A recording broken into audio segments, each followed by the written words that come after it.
So we'll start. Before we call to order, I would like to remind members of council, if you have a conflict, please be sure to declare. We have in front of us for tonight's meeting of the Regular Council of the District of Sechelt, Wednesday, March 2nd, an agenda. Could I have an adoption? Moved and seconded. All those in favor? Thank you. We have, before I start with our appointments and delegations, I'd just like to say there's quite a group here tonight. We have our fire captain, Bill Higgs. We have the chair from the SCRD, Gary Knorr, and a delegation fairly large from the Sunshine Coast Regional District. And I'll ask you please to come forward and introduce whoever's going to do our presentation. Well, thank you, Madam Acting Mayor. Thank you very much, Madam Acting Mayor and Council. We certainly appreciate the opportunity to be here tonight. And we certainly also appreciate our board chair coming to support us as well. So with me this evening, I have Mr. Brian Soji, who is the General Manager of Infrastructure Services. And as you will see, he has under his umbrella the largest share of our capital projects that are planned for this budget. I also am pleased to introduce our Deputy Treasurer, Sarah Zacharias, who is also going to be presenting tonight.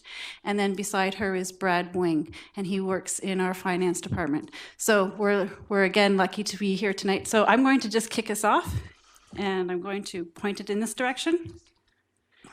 Okay. Sorry, in this direction. Okay, thank you.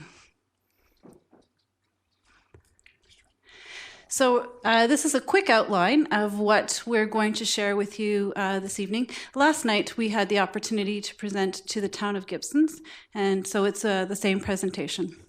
So we're going to talk a little bit about our budget process at the regional district, some of the 2016 figures after round one, and our assessments, which actually generated some conversation last night, and what the taxation and the fees look like. Again, the projects, and then any other questions that you might have. So this is a slide I'm sure that you've seen before of the regional district or geographically. And I think the one thing that we like to highlight on this slide from our perspective is that we operate as a federation. And that's important to our decision-making process. We have 45 services that we provide, and this is the highlights of all of the services. In the bottom, what we also like to highlight are the things that we don't do, and this is important for the residents on the Sunshine Coast, understanding the roles.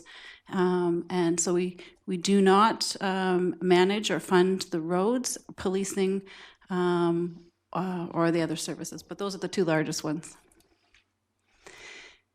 And these are the different ways that we deliver the service. And the second last bottom bullet is actually the one that's the most relevant to the District of Sechelt in terms of the relationship. And there are three main components that we have in terms of how we deliver our services. The regional services that fall under that category, the localized services, and then the discretionary services. So for some of you, I recognize this might be old hat for you as well. So I'm going to hand it over to Sarah.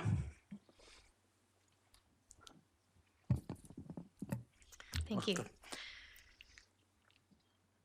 So throughout our planning and budget process, the budget process starts with the board's strategic plan, as well as the development of the goals and objectives. From there, we go on to the annual departmental work plans, as well as the preparation of budget proposals. That is followed by 2 rounds of budget discussion and the final adoption of the budget on March 24th. Throughout the year, we have variance reporting quarterly with strategic plan updates throughout the year. So our 2016 timeline.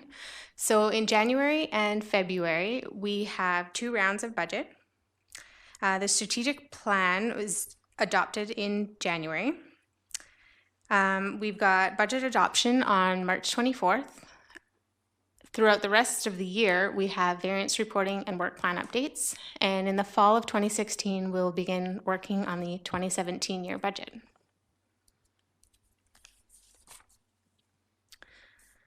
So budget proposal criteria were developed to align proposals with the strategic plan. So these criteria assist the board efficiency as well as transparency in decision making. So the different criteria include mandatory, so safety, imminent asset failures, those types of things. Then we've got our identified in strategic plan. So an example of this is the Regional Economic Development MOU. Then we have our identified in the integrated 5-year plan, our low cost, high value, so small projects that are funded through surpluses, and our other. So I'm going to pass it over to Brad. Tag team.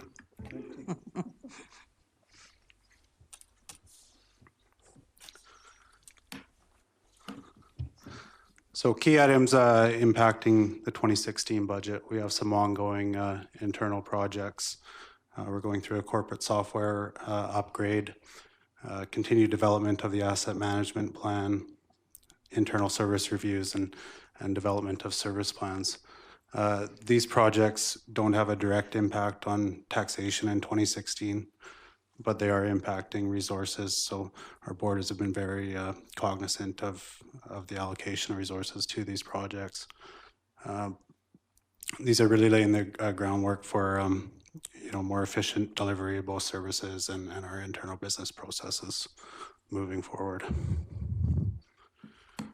On the taxation side, we have a newly ratified collective agreement. It was a 4-year agreement. For 2016, there's a 1% increase in bargaining unit wages that are impacting taxation. Our transit service saw a deficit of approximately $130,000 this year. Now that was mainly due to a change in the funding model implemented by BC Transit partway during the year. And that was something that was unexpected and we weren't able to plan for it. But what we expect is that change will lead to stability in the service going forward. Of that deficit, we've used what reserves are available to mitigate it. So approximately $105,000 of that will need to be funded through taxation in 2016. The bottom, the Regional Economic Development Charter, that's obviously still under discussion. What you see there is the estimated contributions by the rural areas, and then the municipalities have their own funding contributions.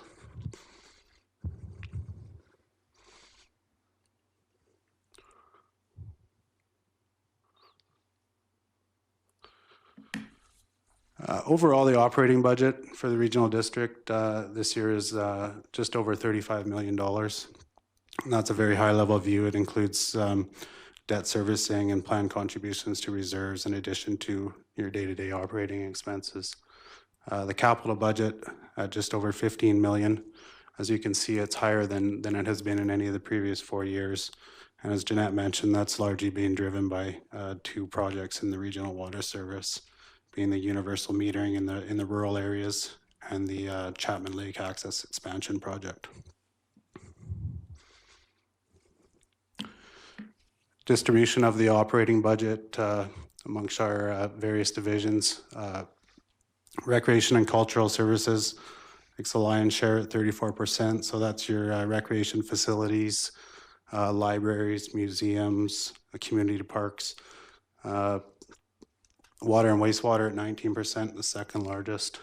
And then environmental services, that's solid waste at 13%. Transportation services, that would be transit at 12%.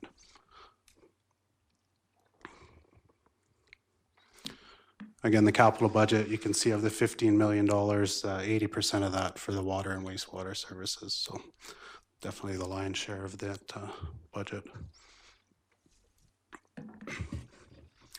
Looking at assessments, it was a good news, bad news year for assessments overall.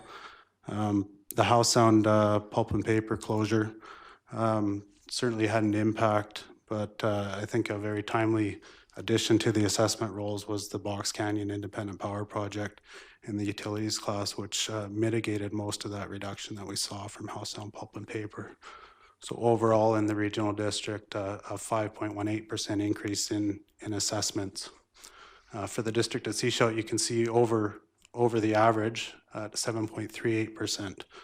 Now those numbers are comprised of two things. One is changes in market value of properties, and the other is non-market change, which is mainly comprised of new construction.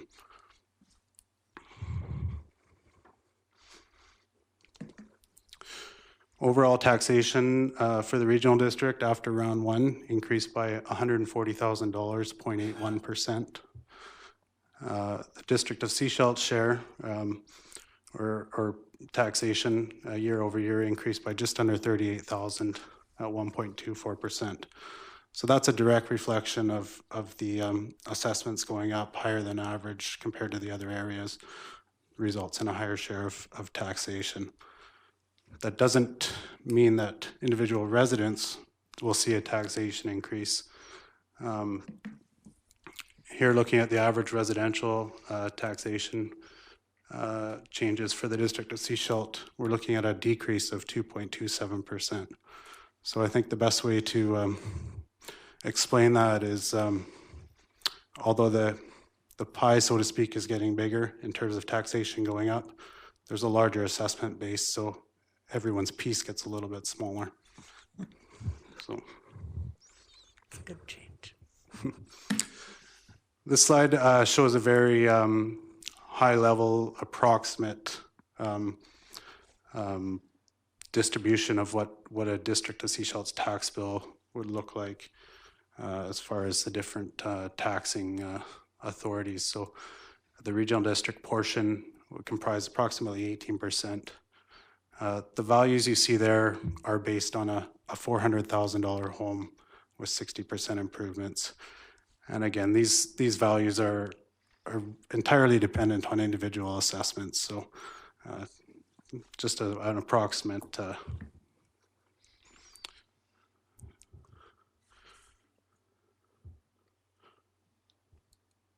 oops.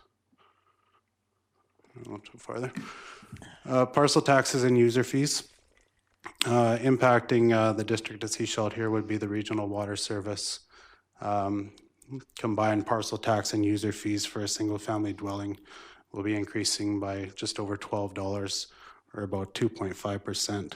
That increase is in line with the financial model that was developed as part of the comprehensive regional water plan.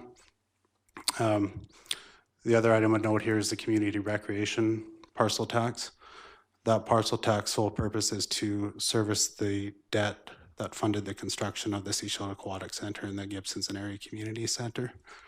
At the conclusion of the parcel tax roll review, which is in progress right now, we expect that rate will increase by around $3 due to higher debt servicing costs this year. With that, I'm going to turn it back over to Sarah.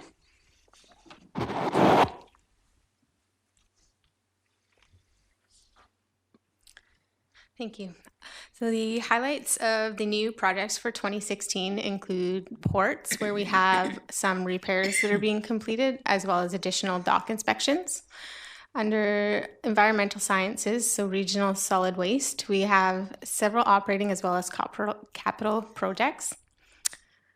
Water utility services, so here are big ticket items. So we've got the Chapman Lake access expansion, as well as universal metering phase 2. So the two of those together total over $9.5 million. So planning and development, we have the Regional Economic Development MOU. Recreation and culture, we've got increases in the operating grants for the Sechelt Library, as well as increases for museum operations. Parks, all electoral areas will see a continued improvement to the parks. So the staffing plan for 2016 is down slightly from 2015.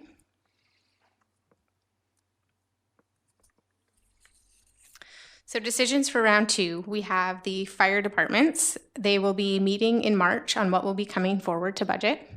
We have regional solid waste, so the green waste drop-off facility as well as waste reduction initiative. The regional water, so Chapman Lake and groundwater investigation. Community recreation and parks. We've got some lighting upgrades as well as hot tub replacement in Gibson's and a few other projects. We are looking to finalize all the budgets in preparation for budget adoption. So the Sunshine Coast Regional Hospital District, the Sechelt Hospital is a $45.6 million project. Phase 3, so the renovation project, is slated to begin in 2016 and is valued at $5.2 million. Additionally, $550,000 is being funded for the closed loop medication management system. So overall in 2016, there's a lower tax estimate due to a reduction in debt payments. If there are any questions or if anybody would like additional information, we encourage you to visit our website or contact our office. Thank you. If you will, I think some of our councillors have questions for you. Councillor Inkster. Thank you. You mentioned, and Janet, I'll go through probably you to the last speaker. Sure. And I guess Brad, because he mentioned it as well. There was one piece of there was a slight change in requisition based on debt servicing change. Right. And then it was just mentioned that the other one has went down because of the debt servicing percentage change. So there was a difference in the two. So obviously, I guess they're borrowing from different places. In that particular case, because one's going up, one's going down. Brad mentioned one's going up. I think he knows what I'm talking about. And Sarah mentioned one's going down in the last slide. And I'll just put the other question after that. Just maybe Brian can answer to yourself. The Chapman Creek piece, the expenditure for $0.5 million, I guess, for the lowering. I'm getting a lot of questions where that project's at. And hopefully, if it's moving ahead, that it will be ready for this summer if, in fact, something like last summer happens again. Certainly. So we'll have the first question, and we'll start with Brad. How about that? Sure.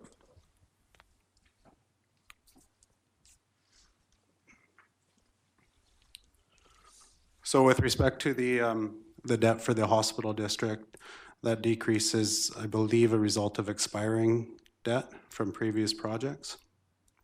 On the community recreation, that change is a result of a change in the actuarial rate from the Municipal Finance Authority.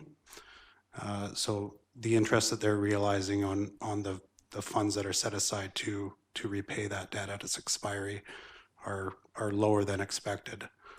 So they do a reduction in the rate that we are able to apply or against the principal. So as a result, principal payments go up. Okay. Yeah. Further questions? And there was the Chapman Creek one. Oh, right. Chapman Creek first.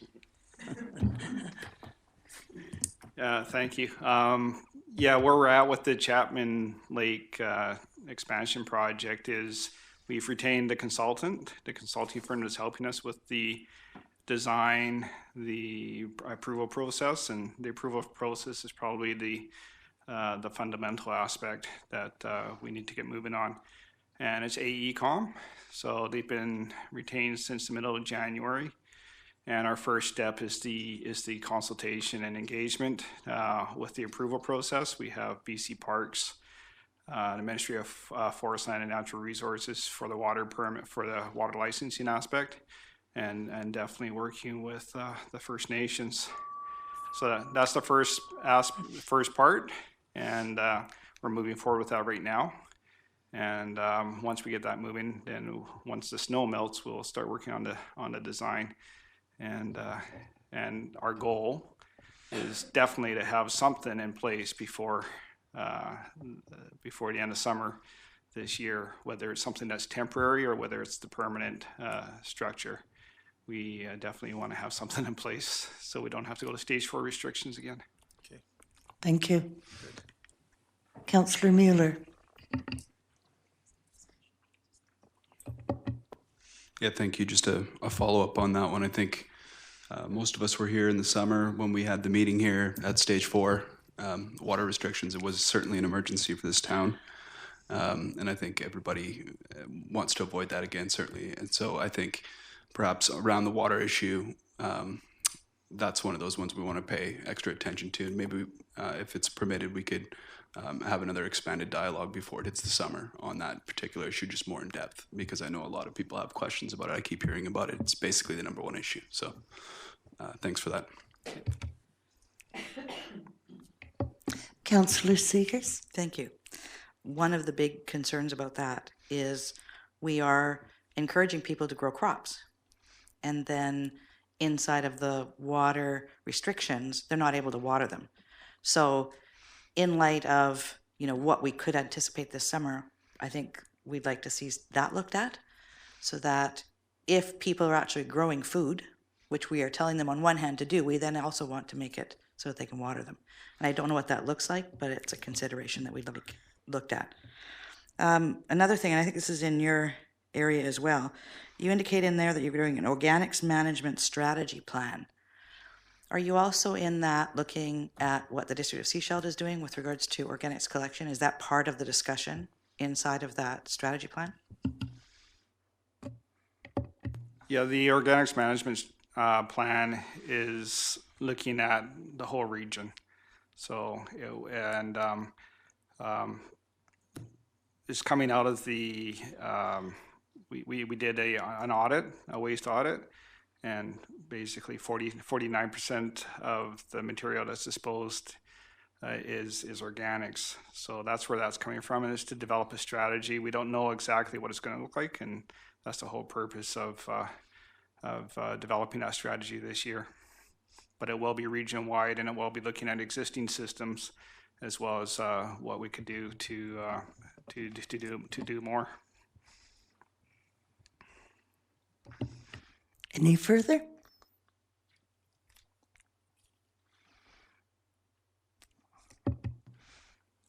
Councillor Wright. Thank you, Worship. Well, I had to stop and think about it for a moment. Certainly to echo comments that other councillors have made, certainly the water is a big issue. The second biggest issue I'm hearing about is, are you still going to be putting in water meters?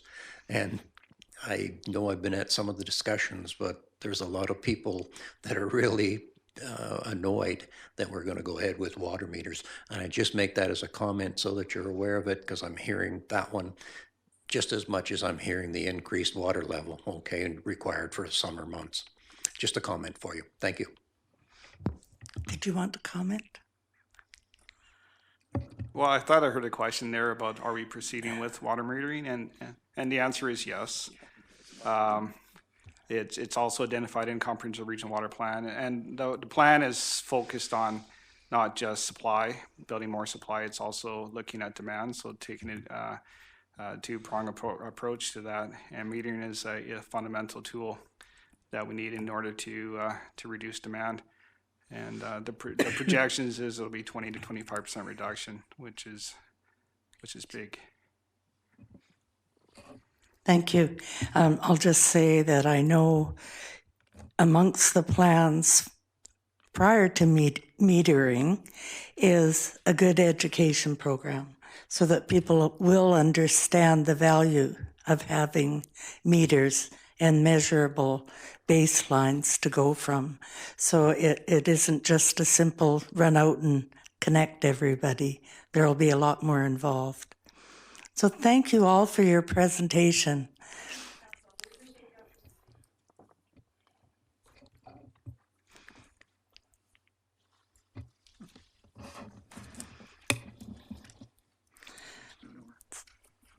We'll give them a moment to gather, and then we'll bring our next delegation to the microphone.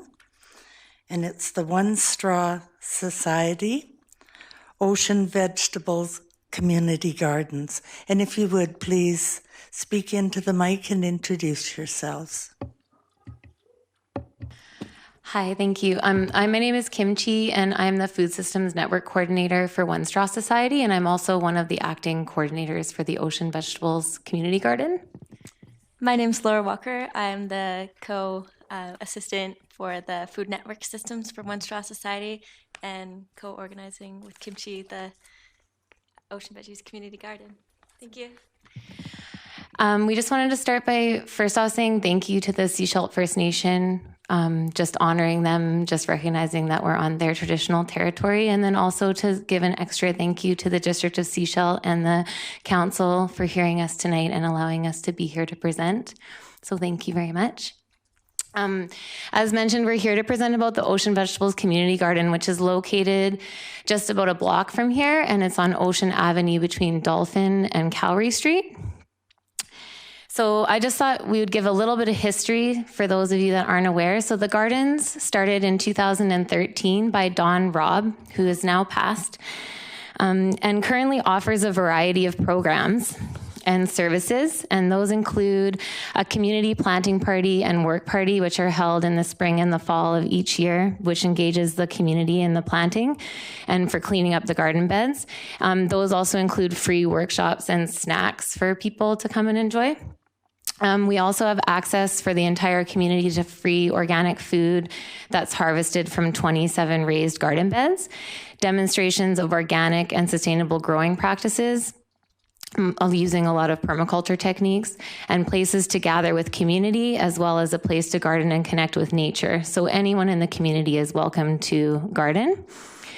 We have created partnerships with many people in the community. Those partnerships include the Sechelt Alternative School, Arrowhead, the Grow Your Own Dinner and Live and Learn programs, the Sechelt First Nations, the Sechelt Youth Center, Salish Soils, the Sunshine Coast Fruit Tree Project, Sunshine Coast Seed Collective, Terra Tea, and St. Hilda's Church. We also invite participation from all local residents through volunteerism, visioning, and education. So let's see if I can, there we go, perfect. So our mission is to create a free public community food garden that acts as an interactive site to demonstrate and provide food security, ecological gardening, and educational programming while providing a vibrant, safe space for cultivating community and collaboration across generations and cultures. The community space strives to be diverse, inclusive, and engaging, and through educational programming, volunteer opportunities, site maps, and interpretive signs, the site will offer knowledge of food and medicine cultivation, conservation of nature, and honoring of traditional culture. The vision is to continue to garden and nurture the existing beds and plant an ecological perennial food garden on the remaining area of the boulevard, along with implementing more infrastructure to create a living sanctuary. I'm going to pass it over to Laura now. Thanks. The proposed additions will feature native food and medicine, including plants of the coastal First Peoples. We'll also include other perennials that proliferate in this bioregion and use techniques like xeriscaping and drought management techniques. Some examples may include trees, shrubs, herb layers, flowers, and root crops, as well as ground covers. And in order to provide more places to gather and create sanctuary for the local residents, we'd like to build a covered seating area with a table and integrate pathways throughout the gardens, as well as restore the existing cob bench and place a roof over it. For education, we will label all plants, provide maps of the gardens, and install signs at the entrances to the space. Regular programming will be offered on sites on topics such as gardening, composting, seed saving, propagation, and pruning. We will address a variety of environmental issues, including water, soil building, and climate change by demonstrating regenerative ways to garden ethically and naturally. Techniques include rainwater catchment off of structures and barrels, wicking beds, composting, mulching, cover cropping, and companion and guild planting, as well as forest gardening and natural building. To provide access to gardening tools for coordinators and volunteers and to enhance the aesthetics of the space, we'd like to build a small storage shed and some storage boxes that will double as additional seating in the gardens. These will allow us to keep tools like shovels, pitchforks, rakes, wheelbarrows, as well as store plant pots and other supplies out of sight. We would also like to initiate annual projects with the local schools to create art mosaics for the garden beds, adding vibrancy to the area, especially during winter months. We hope to implement the garden over a period of 2 years, starting this spring. We are already engaging the community for input on design. The project completion will be led by local professionals and volunteers, and then be stewarded and maintained by 2 coordinators, organizations including Grow Your Own Dinner, Sunshine Coast Fruit Tree Project, the Sechelt Alternative School, and the Sunshine Coast Seed Collective, as well as community members through a volunteer program. Of course, 2 scale drawings for all structures will be given to the District of Sechelt and will be approved and permitted before installation. Recognizing that food is a universal need, we are creating a fully accessible and free-to-harvest site, addressing issues of food security while offering opportunity for employable skills development and accessible education. Our project invites a gathering space for diverse groups, including but not limited to First Nations, seniors, adults with mental and physical disabilities, youth, and impoverished people. This garden will help to create an interconnected, safe, and involved community, encouraging a culture of earth stewardship and preservation of native plant species, and reconnecting us to our roots.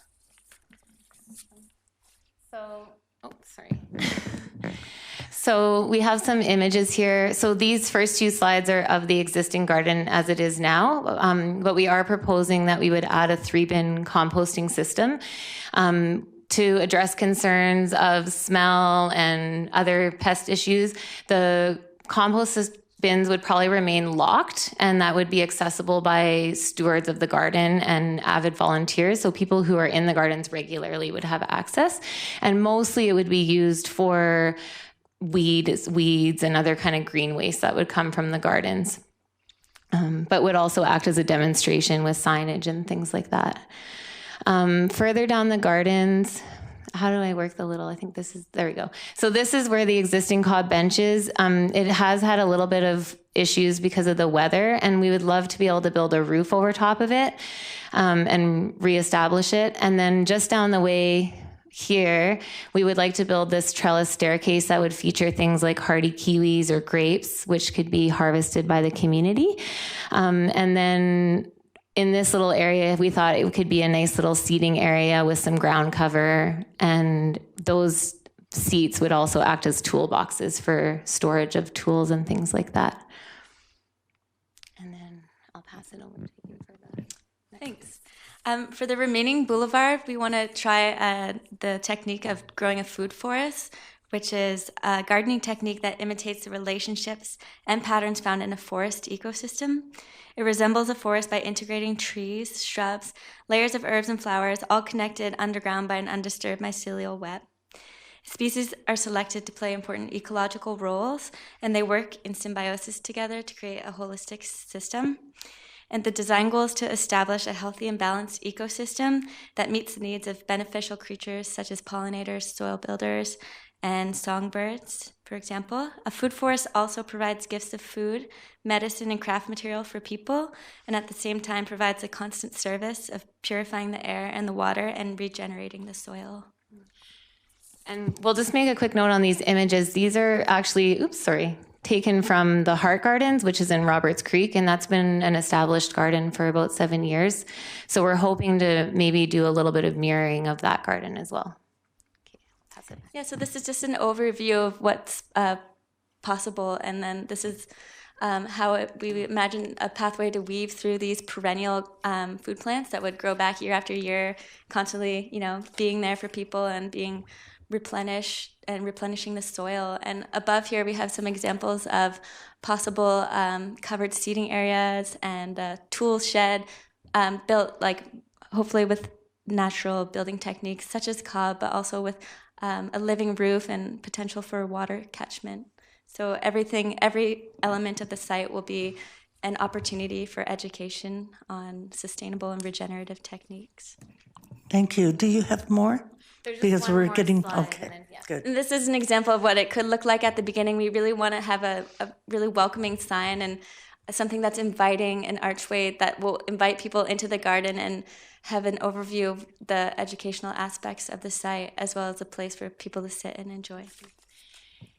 And then just before we close, I wanted to mention about the fruit and the berries, because often there's a bit of a fear of what will happen if they fall over the ground. But we have a partnership with the Fruit Tree Project, and so an agreement has been made for that they will glean any excess of fruit and use it for processing and canning. And then finally, we just really wanted to emphasize that the hope for the project is that it will act as a legacy for all the future generations of this community. Thank you very much. Thank you. That's a beautiful picture of Dawn. Questions or comments? Yes, Councillor Inkster? No? Yeah. Now, are you, the two of you, are you Sechelt residents? No. Oh, okay. One thing to note is that because we work for One Straw Society, it Yeah. serves the entire Sunshine Coast from Gibsons to Pender Harbor. Okay, well, you had a local person involved. I think she lived up on Binnacle. I guess she's no longer involved. But the reason I asked is that a couple of years ago, about a year and a bit ago, there was some concern over the site. I don't know if you guys were aware, but it wasn't being sort of kept up and looked after in non-growing season. So with these new plans and that, and more infrastructure in place, and more of a gardeny feel that stretches out further, I have to say that I'm totally in support of community gardens, and I like the fact that you've used this land that wasn't otherwise being utilized. No one ever walked up on that side, off the sidewalk there. They just came down it. So I'm glad to see its use. I would just encourage and implore you to have a plan over a number of years to keep up with it, when you're not growing, and hopefully you'll do, certain seasonable vegetables and fruits so that you have something growing there all year. So there's an encouragement to grow, because there was some work that needed to be done away from the summer and make it look attractive so the community has continual buy-in to what a good idea it is. Yeah. Should we respond? If you could quickly. Thank you for bringing that up. I think it's really important, and we have thought about that, and that's one of the reasons why we were wanting to go with perennial versus annual for the remaining part, just to be able to keep it looking beautiful throughout the year, and then we have the ability to grow things that will go longer term through the season. Thank you. Councillor Seegers. Thank you. I believe the District of Sechelt provided the initial funding to get this started with Don Rob. And then what the period Councillor Inkster was referring to was when it was prior to One Straw's involvement. And that's one of the reasons why you came on to help support that and expand it and move it forward. I understand our district staff also support. They come and they help with laying the beds, providing access to water, those types of things. And are you looking for that kind of support ongoingly as well from our staff? Well, any support from the district is definitely welcomed, but we don't necessarily want to be relying on the District of Sechelt for all of those resources, which is partially why we want to incorporate more of these structures that will allow for things like water catchment. And we want to try to make the garden more sustainable. Mm-hmm. Okay, I have one final comment. Yes. I like the idea that you're going to be coming forward with plans to us so that we can see and the community can see what is going to happen going forward. I know when the cob bench was initially put in, there wasn't an awareness around that, and so we at the district got a lot of questions about that. Like, what happened, where'd this come from, what is it, all that kind of stuff. So advance information is very much welcome. Thank you. Councillor Mueller. Thank you. I have a couple questions just about One Straw in particular. Would you be able to answer those? Likely. Yeah. So I think anybody who's been around the Sunshine Coast for the last few years is aware of how active One Straw is and how many projects they've undertaken. So I'm just curious, how is the large organization funded? Is it membership based, or do you provide some ongoing funding? So my current role is funded through Vancouver Coastal Health through their SMART Fund, and that's where the majority of our funding does come from. But we do have memberships that do support us for our administrative costs and things like that. And then we also are heavily volunteer run as well. Have you any idea the number of volunteers that are Sechelt based? I don't know if I can answer that question accurately. I'd have to look through our membership files, but I could probably follow up with you on that one if you wanted me to. It's okay. I wanted to ask just mainly to get a ballpark kind of figure. I know that One Straw, if you go down to Roberts Creek, and I know you're connected down there with a whole bunch of different things going on, but that type of gardening is the kind of thing that works as long as people are doing it, and it doesn't have to cost a lot of money. So knowing that there's a membership base, active membership base in Sechelt, I'd love to see One Straw continue their work and expand it if possible. So basically just singing your praise, and thanks for coming. Anything further? I just want to say that I have supported this project from the beginning, and I won't be on your list, but I have stopped and done some planting and have done some weeding. And I'm always amazed at the number of people that just in walking by stop and take part. So thank you for the work you do.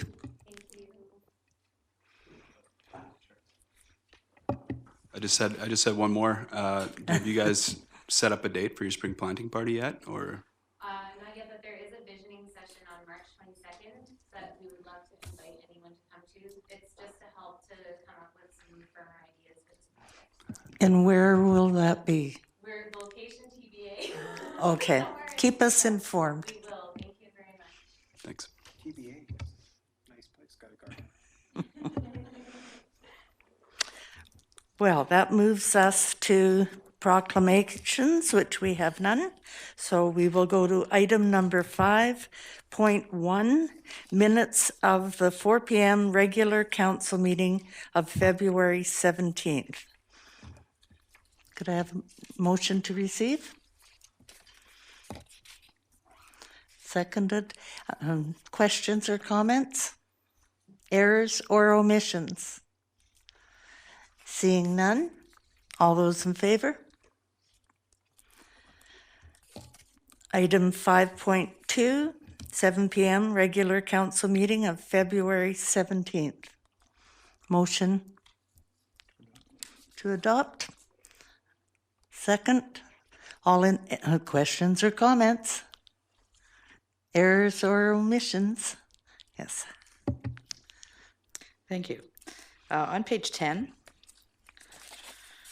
we have recommendation 6 and recommendation 7, and they seem to be, it appears that they're both approved. And then on page 14, we have recommendation 64 that actually takes recommendation 6 back to the Finance, Culture, and Economic Development Committee meeting. So I'm confused what's happening with 6 and 7.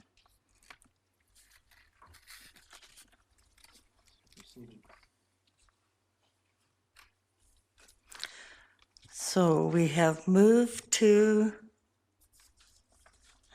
look for an alternate site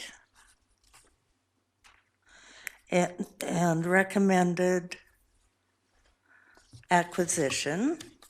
And which resolution on 14? 24. I think it was 24. 24 is bursaries. Hang on. I found it here. No, it's 64. It's underneath 24. Resolution number 64-02. Okay, that's placement again. Recommendation number 6 of the committee be referred back. So that's the placement again. It's been referred back to the committee. So in other words, if we pass these as they are, we've resolved that we're purchasing it, but the placement of it is being referred back to committee for decision. Yes. Okay, thank you. Are you comfortable with that? Is that the way you read it? Councillor Inkster. You know, I looked at these minutes, and I thought that they need to be cleaned up a little bit, because it's not 100% clear where we're going. I know, and council knows, that we're going to purchase the art piece, and that there's some further discussion to be had at the Finance Committee regarding its location, whether it stays in the center or is moved off to the side. So I understand that, and I know that that was what was said at council, but it's not real clear in the minutes. So I was going to leave them as is because I knew what we intended to do, but it needs to be, in a sense, cleaned up. So if, in fact, we need to ask that that be done, it would be good to maybe ask Mr. Vanderwerf to look at them and clean it up a little bit so it's clearer what the intention is.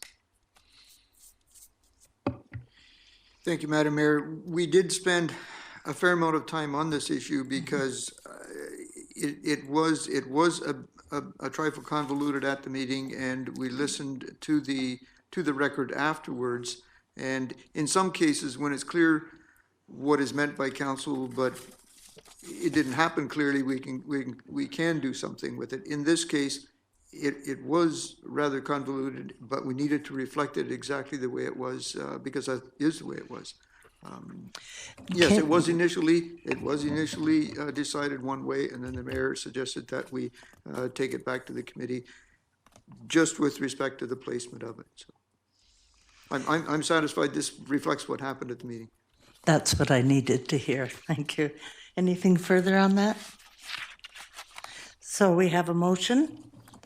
All those in favor of adopting? Opposed? Carried.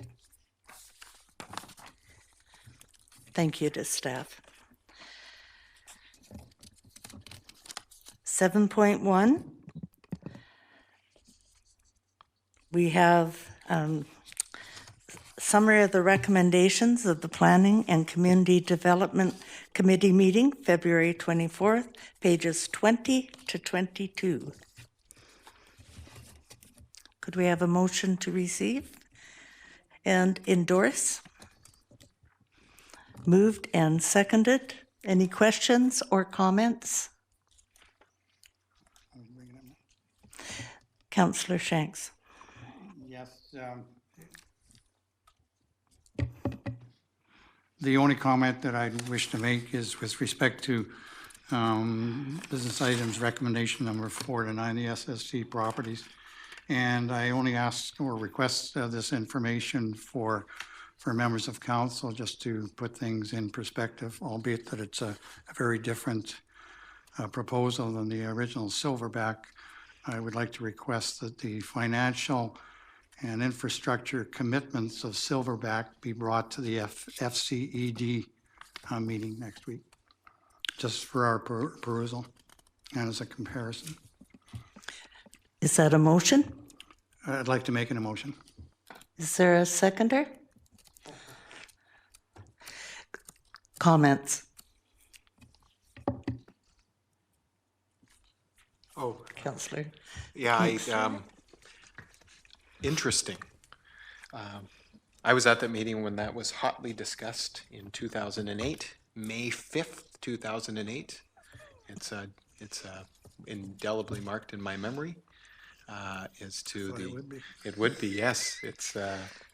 It was quite a lengthy meeting at the Seaside Center with a lot of discussion about those particular pieces, and as one that argued very strongly for some financial commitment for the people of Sechelt, I'm gladly seconding this for a comparison.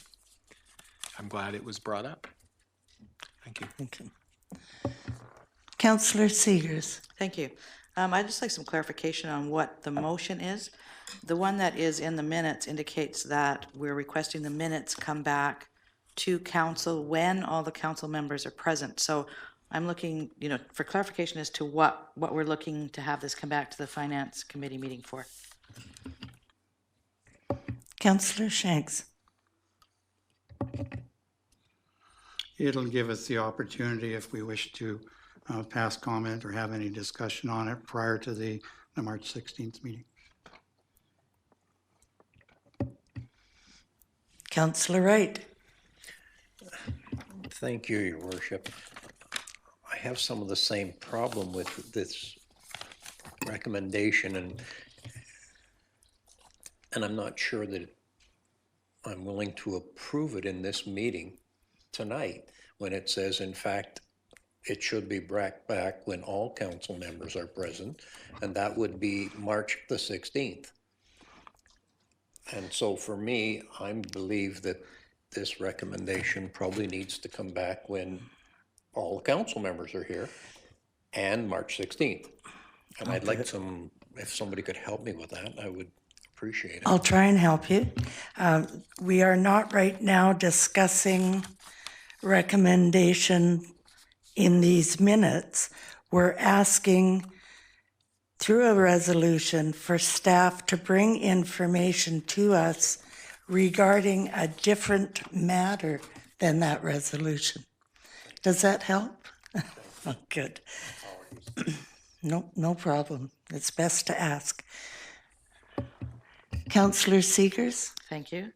Then could we be clear in the motion as to what information we're actually asking staff to bring forward to us so that they'll be prepared and have that information for us at the meeting? Yeah,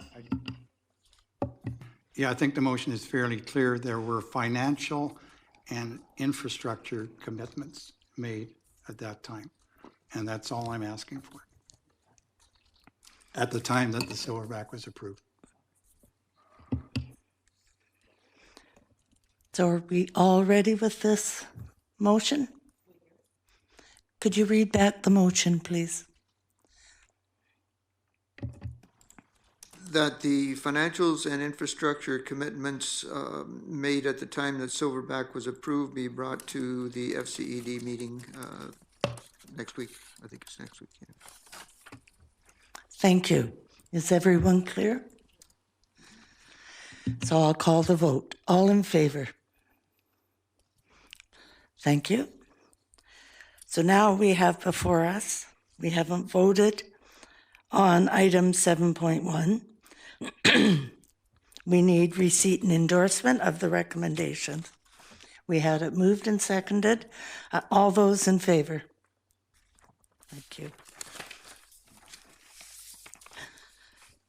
Item 7.2, Public Works, Parks and Environment Committee, February 24th for receipt and endorsement, pages 23 to 25. Moved, seconded. Any comments or questions? Seeing none, all those in favor? Thank you.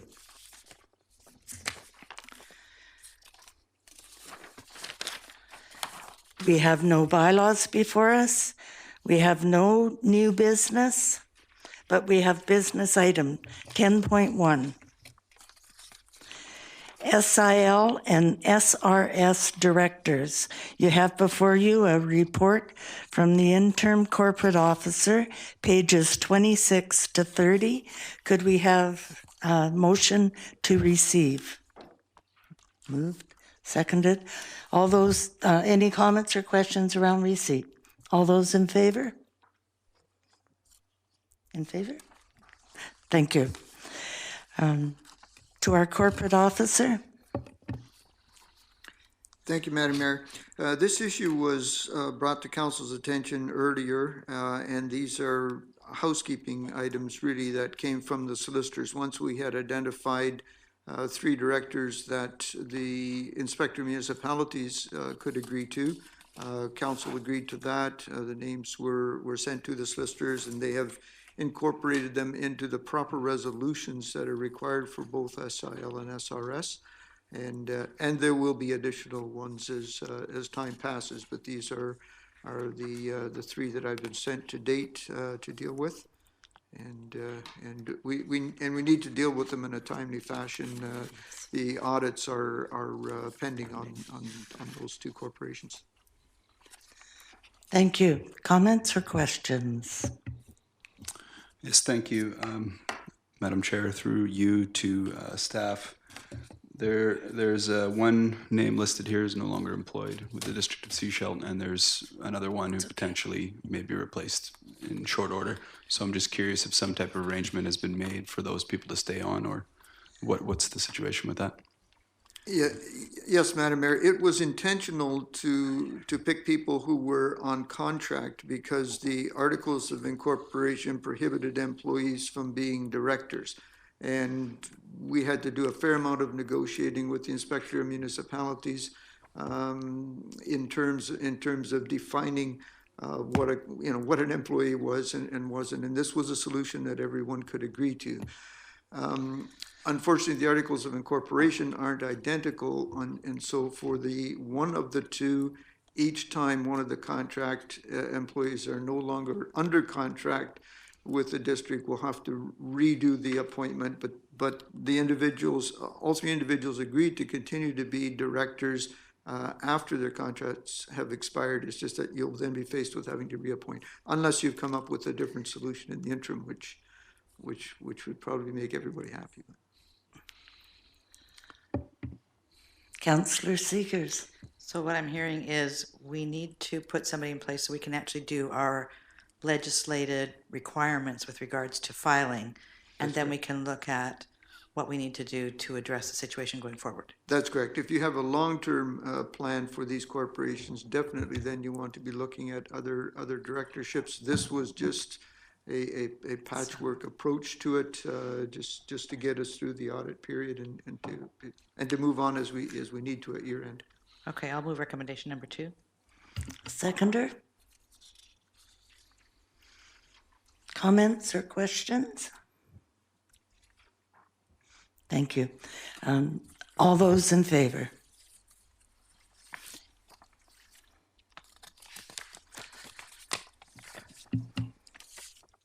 Now, yes. Could I make a motion that once this process is done, that our staff look at coming forward with some kind of recommendation for how we can proceed with this? Seconder to that? change to address whatever needs. Yeah, yes, Madam Mayor, and yes, the Chief Financial Officer and I will certainly be working on that together. Thank you. We won't set a date then. Is there a seconder? All those in favor? Carried. Item 10.2, Sechelt Fire Protection District request for waiving of fees, page 31 to 35. Report from the planner. Motion to receive. Sorry. Motion to receive. Any questions? No. All in favor? That's carried. And we have a recommendation in front of us that council waive the minor development fee of $300 and the building permit fee of $2,500 for the Sechelt Fire Department's application for the construction of 2 buildings, a live fire burn building and a storage garage building for the property. And it's Block B of District Lot 4310, address 5940 Mason Road. Who would like to speak to this?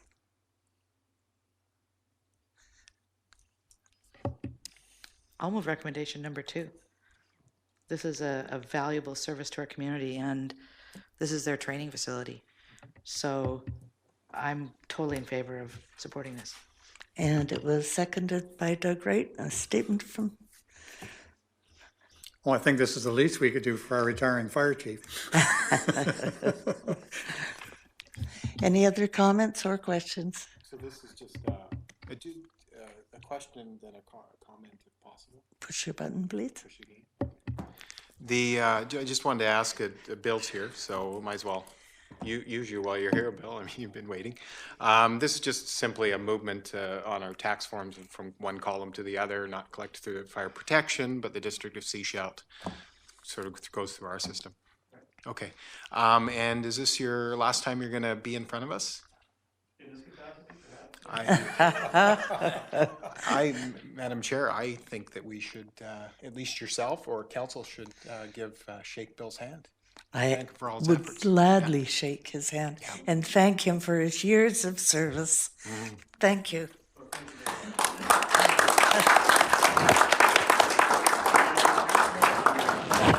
That's a first. I hugged her there. It's televised too.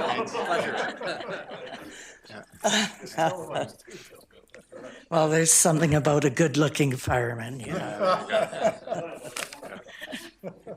So did we vote on that after all? We did, yeah. Thank you. Okay, now for the fun part, councillors' reports. I will start with Councillor Shanks. Thank you very much, Your Worship.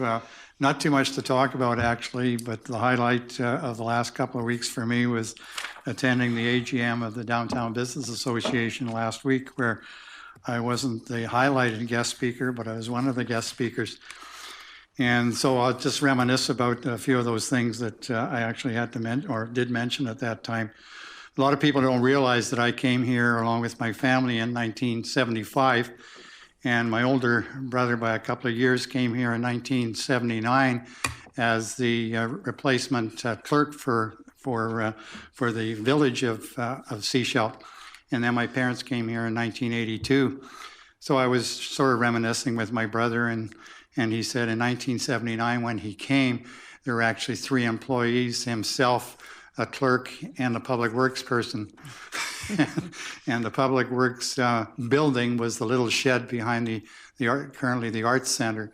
And I always remember that the public works person at that time used to broom sweep Cowrie Street, was the main street, from one end to the other, you know, and that took a few number of hours. But I often remark it's probably never been cleaner, sort of thing.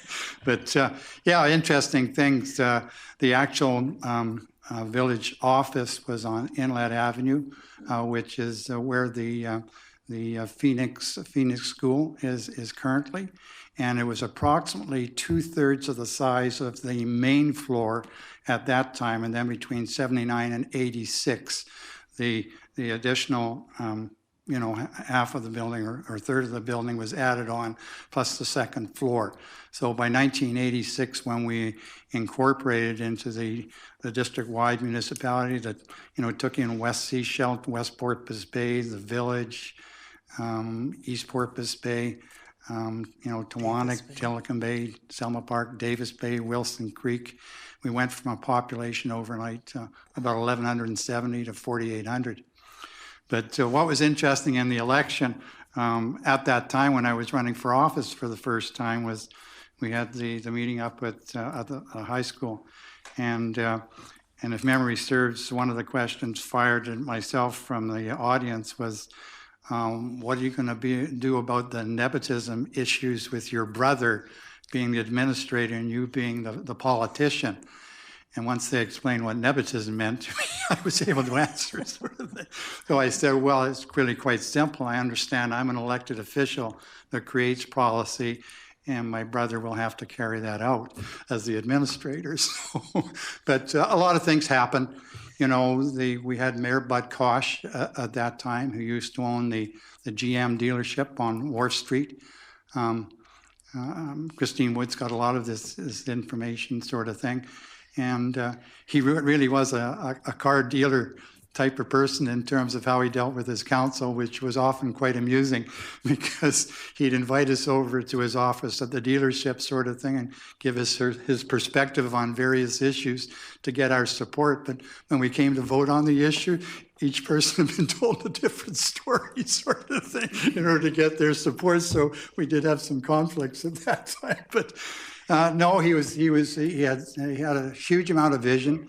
He, of course, acquired the 8 plus or minus acres right here that we're sitting on, which at that time expanded from the original Gilligan's structure all the way to Shorncliffe, from Toreto to Cowrie Street. And the original intent and thinking was, yes, it would accommodate a new municipal hall and library, as well as offering additional space for provincial and federal governments who might be interested in, and the regional district who might be interested in renting space from us. But yeah, that was in '87. The grand purchase of the 8 acres was $550,000, a huge bargain at that time. And then shortly after that, the province stepped up and gave us a lot of money for, equipment that we're going to need in public works. They gave us the Crown grant of 58 acres up beside the arena to initially accommodate a golf course, and then we acquired another 30 acres of leased Crown land in order to accommodate 18 holes. The thing was logged. The money from the logging went into clearing it. And then, unbeknown to a lot of people, the Olsen brothers, Dennis and Russ, stepped up and basically created our first golf course up here. So that's just a little bit of a snapshot of some of the things that happened. So it was nice to reminisce, and they had maps there showing the different businesses that were in the downtown area at that time, and those are on view in the archives, and I'm sure we'll bring those out again. But it was nice to reminisce, and we had a good turnout. The guest speaker was a gentleman who was brought in at basically the 11th hour, and he did an extremely good speech in terms of retail business on the Sunshine Coast and what we have to offer in the new economy. He basically said, 25% of people will shop wherever they can get the lowest price. So he said, don't think you're going to compete with the Walmarts or the Costcos of this world. He said, and then there's another 20% that will always buy quality products at the top end of the scale, sort of thing, in terms of price. And even if they don't have the money, they will save up the money to buy the quality. So you have to deal with 55% of the overall population. So he said the name of the game for you people is to provide exceptional service and quality of knowledge about your products. And that's the market you have to cater to.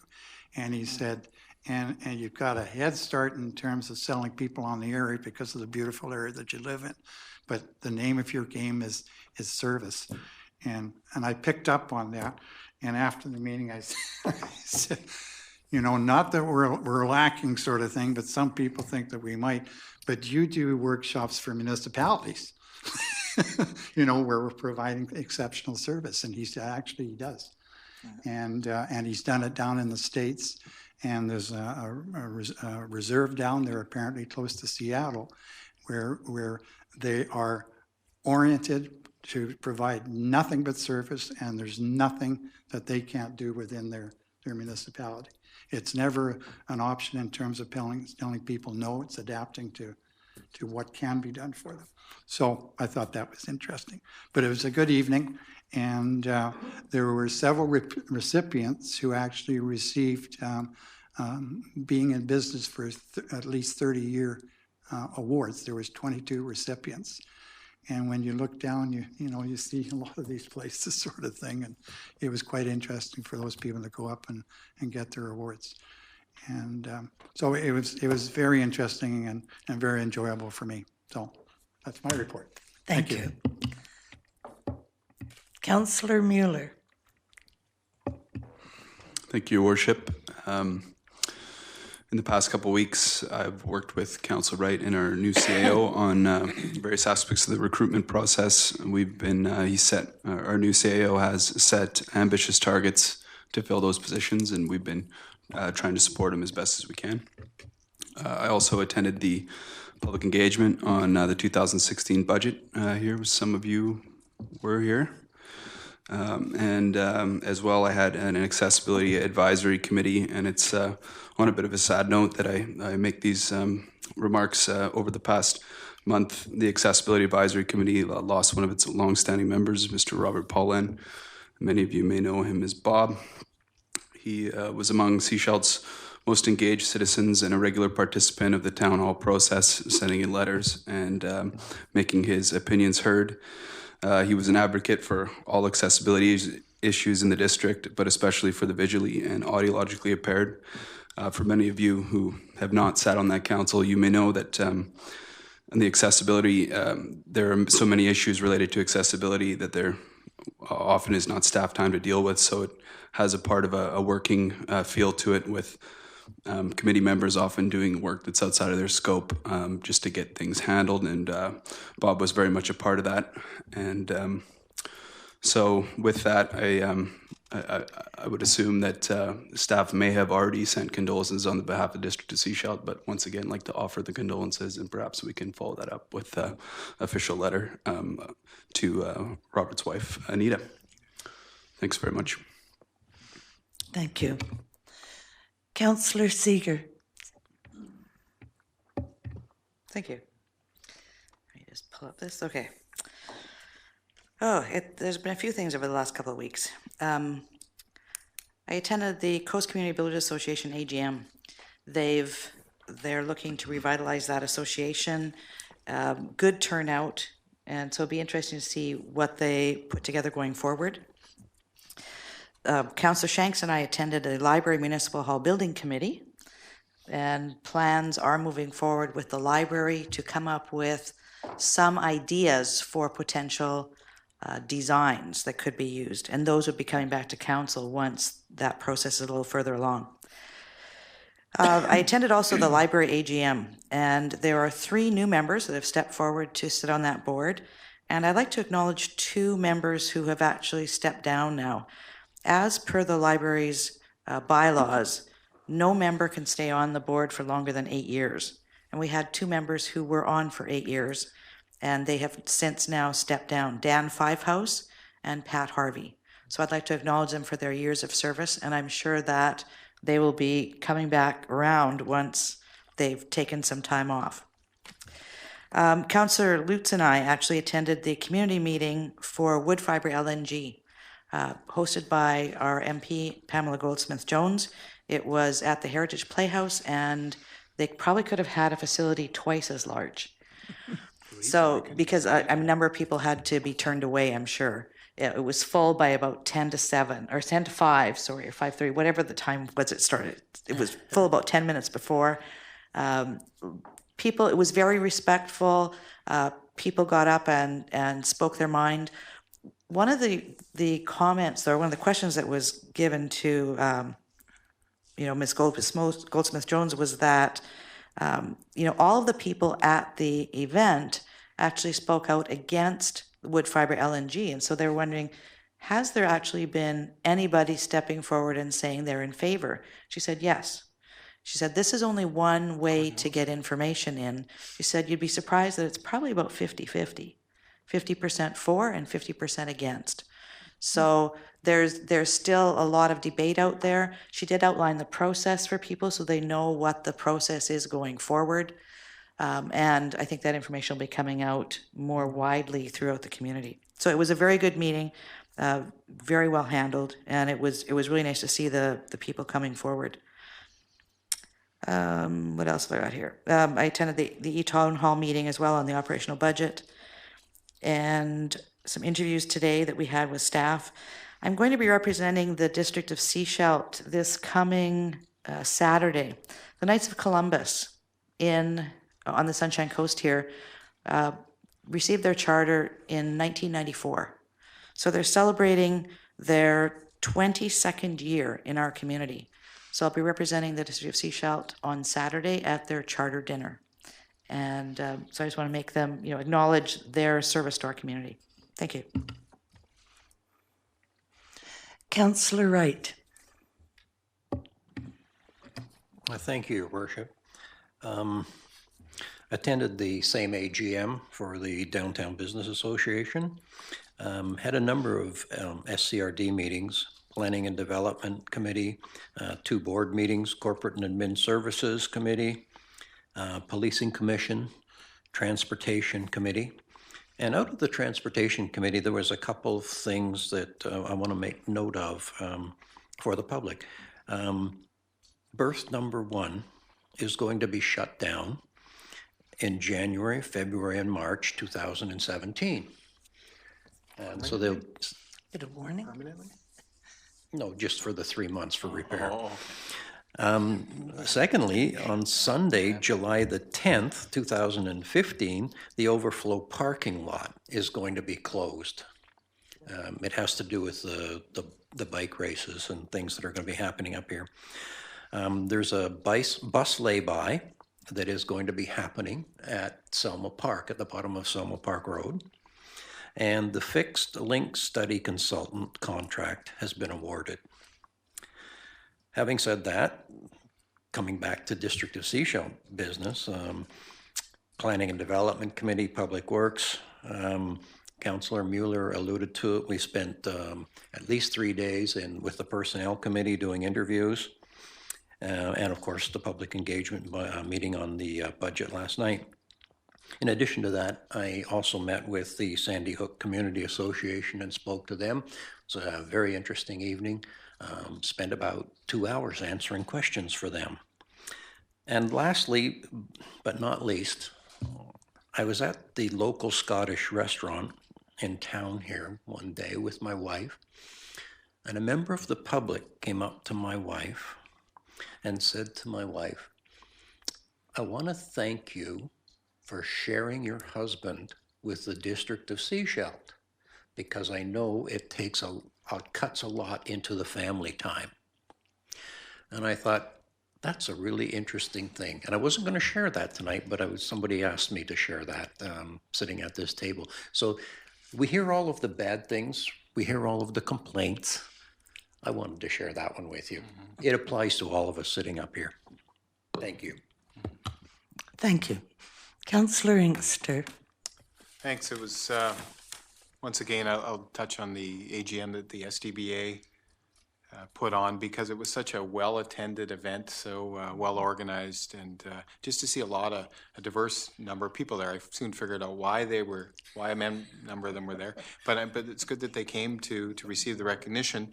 And Councillor Shanks talking about some of the history of Sechelt. I was hoping he'd talk about the four stop signs when I first moved here in the middle of town that are now set to lights. But he did talk about what Block 7 was bought for, and I'm not going to tell you what we bought the piece off of, but that was over exactly what you. Yeah, exactly.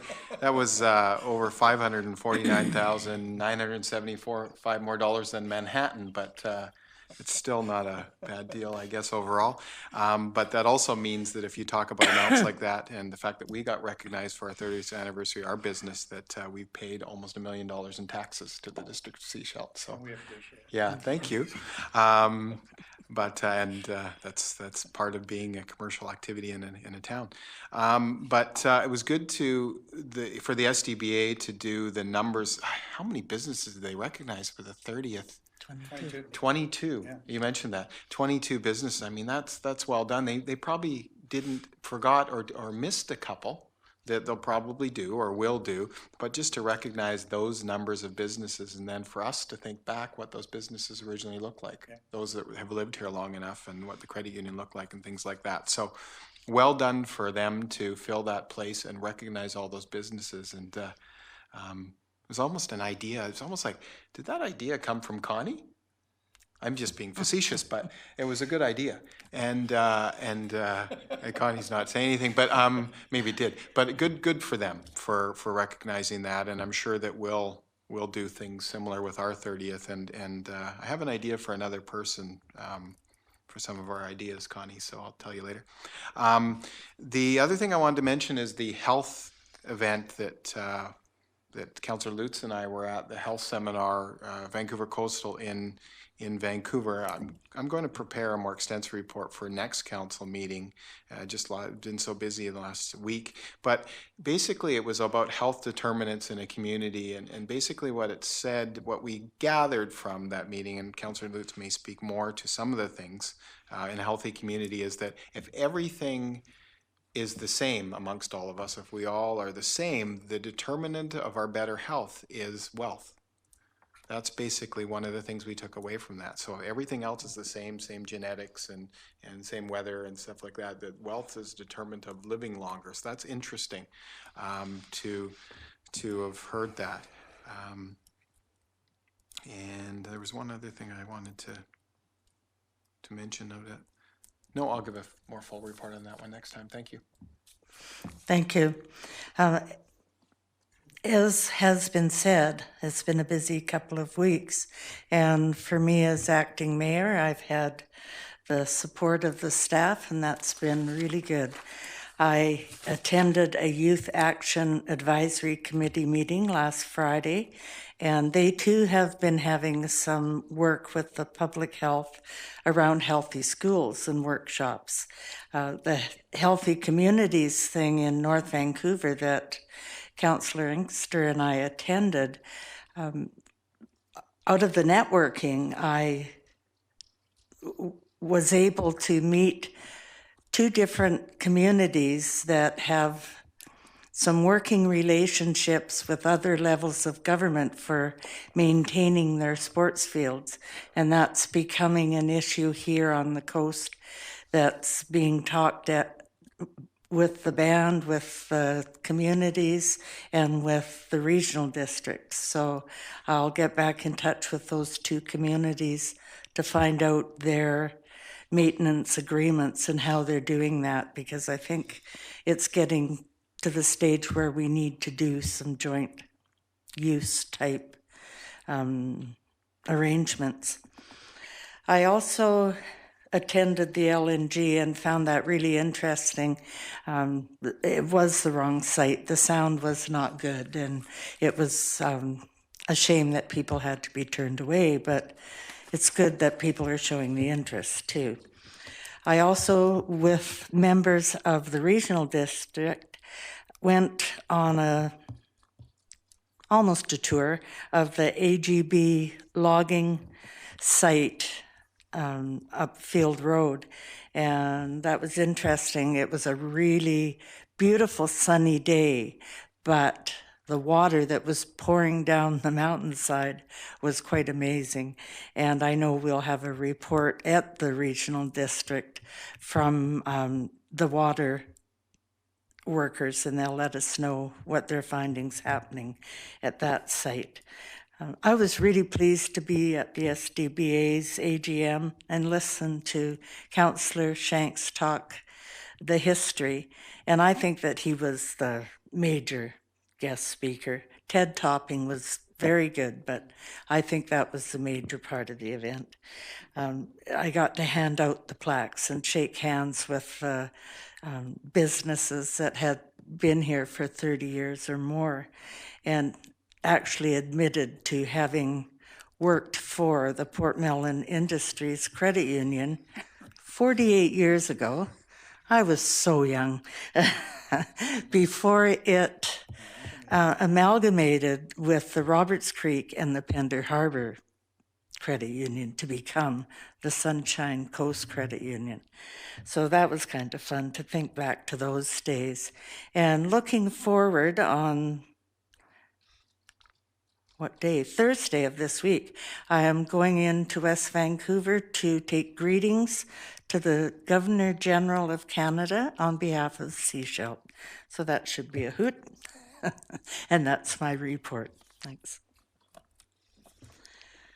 So you have before you in your package the SCRD report, and I'll just leave it at that. We're getting a little late into the evening. Item 12 is council correspondence for receipt. Yes, Councillor Seegers, move receipt. Seconder? Any questions or comments around the correspondence? Councillor Mueller. Thanks. I note in here the Government Financial Officers Association Award for financial reporting. I'm just wondering, we might need a place up there in the lobby for some of these awards, just to display them for the staff, especially that worked on them, and in the community, so they can be proud of them as well. Yes, that's a good point. Councillor Seegers.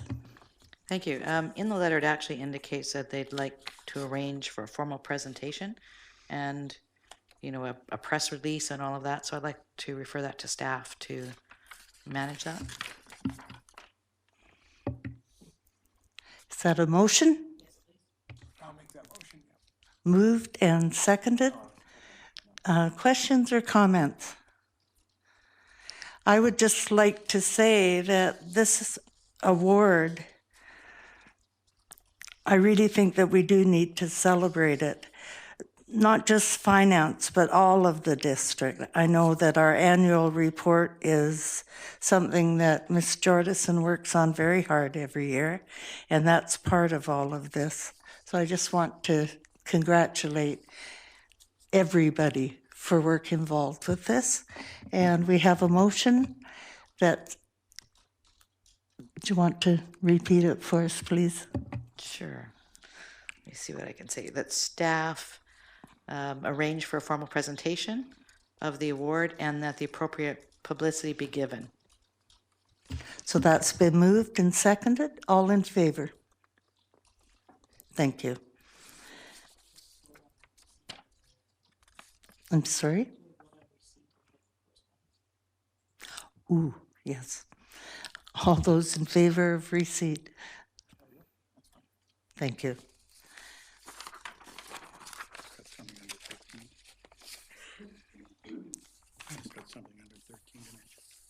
Okay.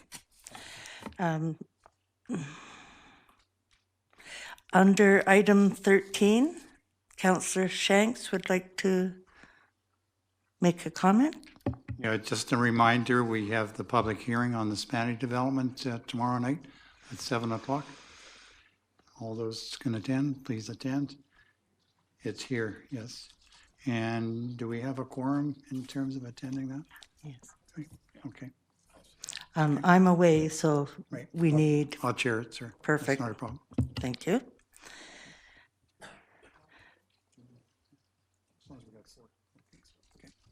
Perfect. So a motion to adjourn? Moved, seconded? All those in favor? Questions or comments from our audience? Yes, Christine.